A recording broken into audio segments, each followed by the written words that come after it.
रहीम अस्सलामुअलैकुम dear student. तो जी आज हमने जो टॉपिक डिस्कस करना है वो है जी इलेक्ट्रिक फील्ड लाइंस। इससे पहले हमने इलेक्ट्रिक फील्ड को डिस्कस किया था।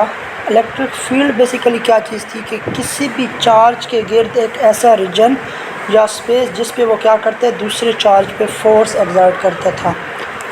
तो आज हमारे पास है जी इलेक्ट्रिक फील्ड लाइंस। अब इलेक्ट्रिक फील्ड लाइन बेसिकली होती क्या चीज़ है जी कि a visual representation of electric field can be obtain in term of electric field lines. अब हमने बात की थी ना कि जी इलेक्ट्रिक फील्ड क्या होती है कि चार्ज के गिर्द रीजन होते हैं जहाँ से वो दूसरे चार्ज पे क्या कर रहा होता है, फोर्स एक्सर्ट कर रहा होता है। अब वो फोर्स किस डायरेक्शन में है, तो इलेक्ट्रिक फील्ड लाइंस हमें इस चीज़ के बारे में बताती हैं। मींस के विजुअल जो रिप्रेजेंटेशंस होती हैं एक शक्ल की फॉर्म में हमें वो बताता है कि जी यहाँ पे इतनी फोर्स लग रही है, यहाँ पे उसकी इलेक्ट्रिक फील्ड इंटेंसिटी इतनी होगी।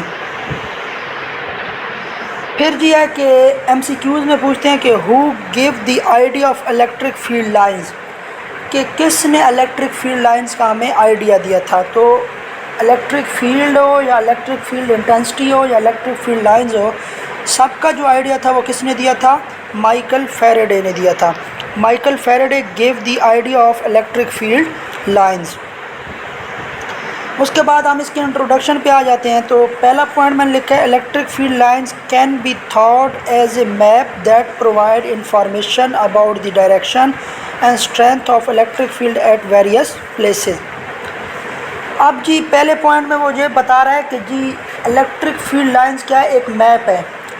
उसमें हमें इंफॉर्मेशन मिलती है कि किसी भी चार्ज पे लगने वाली फोर्स मींस कि उसकी इलेक्ट्रिक फील्ड स्ट्रेंथ कितनी है और वो जो फोर्स लग रही है उसकी डायरेक्शन क्या है। ठीक है, तो ये सारी चीज़ें एक मैप के थ्रू होती हैं। मींस कि एक मैप के ऊपर ये सारी डिटेल्स हमारे पास मौजूद होती है। दूसरी चीज़ है कि number of lines passing through unit area held perpendicular gives magnitude of electric field line. अब ना एक एरिया हम उसके अंदर रखते हैं, इलेक्ट्रिक फील्ड लाइंस के अंदर कोई भी एक ऐसी चीज़ रखते हैं जिससे वो लाइंस उस एरिया के अंदर से क्या कर रही होती हैं, पास कर रही होती हैं। अब जितनी ज़्यादा लाइंस उस एरिया में से पास करेंगी उतनी उसकी इलेक्ट्रिक फील्ड क्या होगी, इलेक्ट्रिक फील्ड स्ट्रेंथ क्या होगी, ज़्यादा होगी। फिर उसके बाद ये हमारे पास है why electric field lines are called lines of forces. मतलब इनको हम लाइंस ऑफ फोर्सेस क्यों कहते हैं। आप देखें ना, चार्ज किसी भी डायरेक्शन में पड़ा हुआ होता है, जैसे ही चार्ज पे फोर्स लगेगी तो वो एक लाइन की फॉर्म में लगेगी। मींस के वहाँ पे जो चार्जेस होंगे वो भी उसी लाइन में मूव कर रहे होंगे। तो इसलिए हम इसे क्या बोलते हैं, लाइंस ऑफ फोर्सेस का नाम भी हम इसको देते हैं। As the electric field lines provide information about the electric force exerted on the charge, the lines are commonly called lines of force। अच्छा जी, उसके बाद हमारे पास है कि electric field lines due to isolated positive charge. Means कि हमारे पास एक सिंगल पॉजिटिव चार्ज है और उसकी सरफेस के ऊपर हमने क्या रखा हुआ है, एक टेस्ट चार्ज रखा हुआ है। तो अब जो इलेक्ट्रिक फील्ड लाइंस होंगी वो उस सिंगल पॉजिटिव चार्ज की वजह से उसकी डायरेक्शन क्या होगी, ठीक है, वो लाइन स्ट्रेट होंगी या कर्व होंगी। ठीक है, उसके बाद वहाँ पे इलेक्ट्रिक फील्ड क्या होगी, ज़्यादा होगी या कम होगी। तो सबसे पहला जो इसका पॉइंट है कि जैसे ही मतलब हमने ना एक पॉजिटिव चार्ज है उसके ऊपर हमने एक टेस्ट चार्ज को प्लेस किया है, तो जैसे ही उस पर अब फोर्स लगेगी तो उसकी जो डायरेक्शन होगी वो क्या होगी, रेडियली आउटवर्ड। अब इस डायग्राम में देखें ना जी, जो लाइंस जा रही है मैंने इनकी डायरेक्शन क्या की हुई है, बाहर की तरफ बनाई हुई है।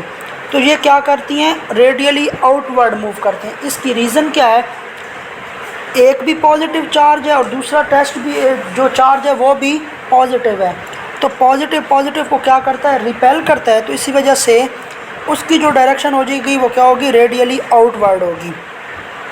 दूसरा पॉइंट है कि स्ट्रेट फील्ड लाइंस हैं। अब लाइंस देखें ना, स्ट्रेट है ना, बिल्कुल हर डायरेक्शन में, जिस डायरेक्शन में भी लाइंस जा रही हैं वो क्या है, स्ट्रेट हैं। तो इसलिए हम क्या बोलते हैं, स्ट्रेट फील्ड लाइंस।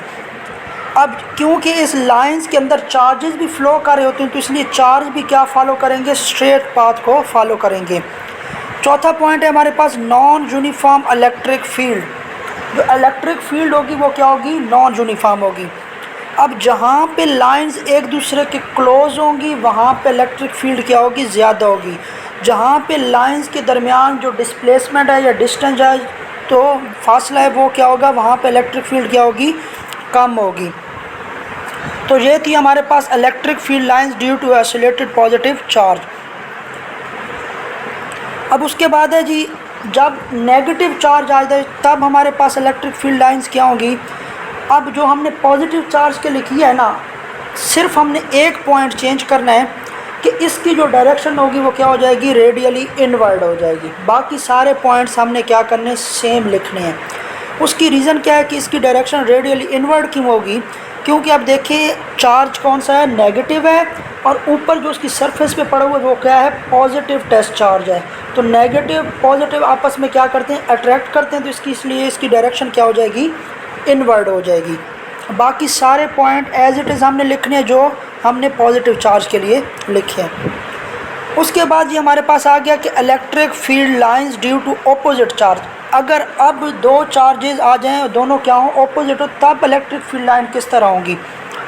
तो हमेशा याद रखिएगा कि जी ये MCQs में भी पूछते हैं कि अगर ऑपोजिट चार्जेस होंगे ना, तो हमेशा जो स्टार्ट होगा वो पॉजिटिव चार्ज से होगा और एंड क्या होगा, नेगेटिव चार्ज पे होगा।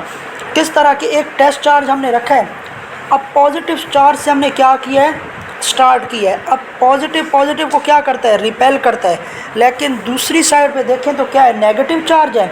अब नेगेटिव चार्ज पॉजिटिव को क्या करेगा, अट्रैक्ट करेगा, तो हमारे पास एक कर्व्ड लाइन बनेगी, ठीक है, मुड़ी हुई लाइन बनेगी। तो start from positive and ends at negative. उसके बाद दूसरा पॉइंट है कि लाइंस क्या होंगी, कर्व्ड होंगी, और चार्जेस क्योंकि आप उस लाइंस के अंदर फ्लो कर रहे होते हैं तो वो भी क्या करेंगे, कर्व्ड पाथ को फॉलो करेंगे। यहाँ पे भी इलेक्ट्रिक फील्ड क्या होगी, नॉन यूनिफॉर्म होगी, क्योंकि देखें ना, कहीं पे लाइंस क्लोज हैं, कहीं पे लाइंस के दरमियान डिस्टेंस ज़्यादा है, तो यहाँ पे इलेक्ट्रिक फील्ड क्या होगी, नॉन यूनिफॉर्म होगी।